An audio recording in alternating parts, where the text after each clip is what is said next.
They found the auto rickshaw the next morning. Engine still running. But the driver? Gone. No blood, no signs of struggle, nothing. Except an impression on the back seat, like someone was still sitting there, waiting, smiling. This is the story of The Bridge. Before we begin, if you enjoy psychological thrillers, mystery stories, and horror inspired by real life, don't forget to subscribe. Now, turn off the lights, put on your headphones, and let's begin. It was early December. Winter had only just begun. The cold wasn't unbearable yet, but it had teeth. It crept beneath clothes, through worn jackets, and settled into your bones. Most people had already gone home. The streets were almost empty. Only the occasional stray dog wandered the roadside, searching for warmth. Pawan adjusted the collar of his faded jacket as he drove his auto rickshaw through the sleeping city. This wasn't unusual. Late-night passengers meant extra money. Money he couldn't afford to refuse. His old rickshaw rattled with every bump in the road. Its tiny yellow headlight barely pierced the darkness ahead. Streetlights stood far apart, each one briefly revealing the road, before darkness swallowed everything again. The cold wind rushed through the open sides of the rickshaw. His fingers had begun to stiffen around the handlebars. He rubbed one hand against the other, trying to bring back some warmth. Then looked ahead. The overbridge. He had crossed it hundreds of times during the day. He knew every curve, every bump, every crack in the road. But he had never crossed it this late at night. Something felt wrong. The city had gone silent. Not peaceful, silent. There wasn't a single horn, no distant conversations, no trucks, no motorcycles. Only the uneven rumble of his own engine. And somehow, that sound only made the silence feel heavier. As he started climbing the bridge, the rickshaw slowed. The engine groaned, almost like it didn't want to go any further. Then, something caught his eye, just for a moment, a movement near the railing. Pawan frowned. He eased off the accelerator. The rickshaw rolled forward, slowly. His heartbeat quickened. As he got closer, the shape became clearer. A woman standing beside the railing, perfectly still, one hand resting gently on the metal, her body leaning slightly forward as though something below was calling her. Pawan whispered to himself. What is she doing here? He pressed the brakes. The rickshaw screeched to a halt. He jumped out. Hey! He shouted. Get down from there! It's dangerous! The woman didn't react. Not even a flinch. Everything became still. Then, very slowly, she turned. Her face entered the dim yellow light. And she smiled. Not the smile of someone relieved to see another person. Not the smile of someone embarrassed. This smile was too wide, too still, like it had been frozen onto her face. A chill shot through Pawan's body. He took one cautious step forward. Are you all right? Before he could say another word, she climbed onto the railing with impossible ease and slipped into the darkness below. No! Pawan screamed. He ran. His footsteps echoed across the empty bridge. His mind raced. Should he call for help? No, there wasn't time. Then he remembered. The staircases, one on each side of the bridge. He rushed back to his rickshaw, grabbed his torch and ran down the stairs. Each metal step groaned beneath his weight. The sound echoed through the darkness. The beam of his flashlight shook violently in his trembling hands. He reached the bottom, swept the light across the ground. Nothing. No body, no blood, no footprints, nothing.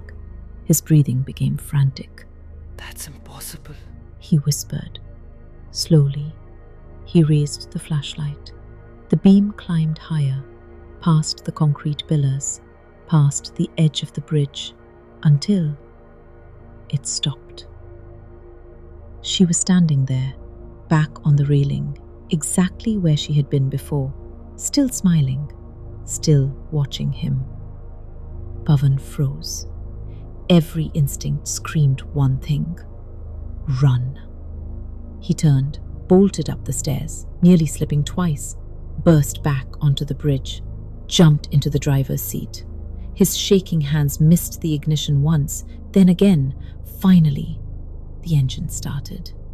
Relief washed over him. He slammed the rickshaw into gear. Then, something made him glance upward. The rearview mirror. At first, it reflected only darkness.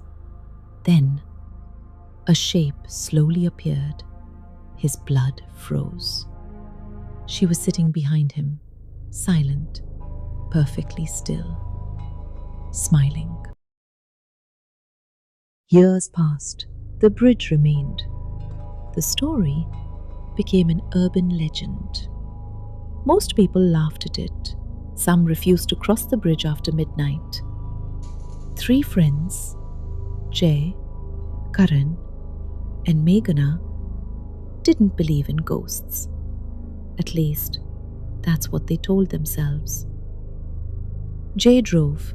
Karan sat beside him. Meghana rested in the back seat. The empty highway stretched endlessly ahead. Jay laughed. Relax. It's just another ghost story. Karan shrugged. Urban legends don't appear out of nowhere. Meghana playfully threw an empty bottle at him. Don't tell ghost stories at night. Karan laughed. That's exactly when you're supposed to tell them. Meghana fell silent. She stared out the window, watching the darkness, listening to something only she could hear. Karan continued. They found the rickshaw the next morning. Engine still running. Driver missing. Jay rolled his eyes. Convenient. Karan smiled. But here's the strange part. If you see the woman, she doesn't jump. She follows. Silence filled the car. Jay broke it. Check the GPS. Karan looked down. Take the overbridge ahead. The word lingered. Overbridge. Meghana finally spoke. Do you know why she died? Her voice sounded different, quieter, far away. They say she jumped after her husband and children died. No. Meghana replied. A pause. Then, in a voice that wasn't entirely hers, She didn't jump. She was pushed by the person she loved. a freezing cold swept through the car. Karan looked into the rearview mirror. His heartbeat stopped. Meghana was asleep, head resting against the window. But sitting beside her was another woman, pale, motionless, smiling. Karan whispered, Jay, don't look back. What now? Don't. Too late. Jay glanced into the mirror.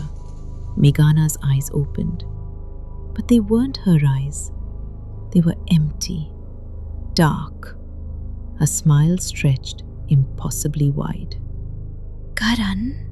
She whispered. But two voices spoke together. One, human. One, something else. Jay? The windows fogged instantly. The headlights flickered. The dashboard lights died. The engine sputtered. Then, silence. Complete darkness. The car was found the next morning, parked in the middle of the overbridge. The engine was still running. The doors were locked. There was no blood, no broken glass, no signs of struggle. Jay, Karan, and Meghna had vanished without a trace. Police searched for weeks. Nothing was ever found. But investigators noticed one detail. On the rear seat, there was a faint depression, as though someone was still sitting there, waiting, smiling. Some people say if you cross that bridge after midnight and see a woman standing on the railing, don't stop, don't call out, and whatever you do, don't look in your rearview mirror, because some roads don't let you leave.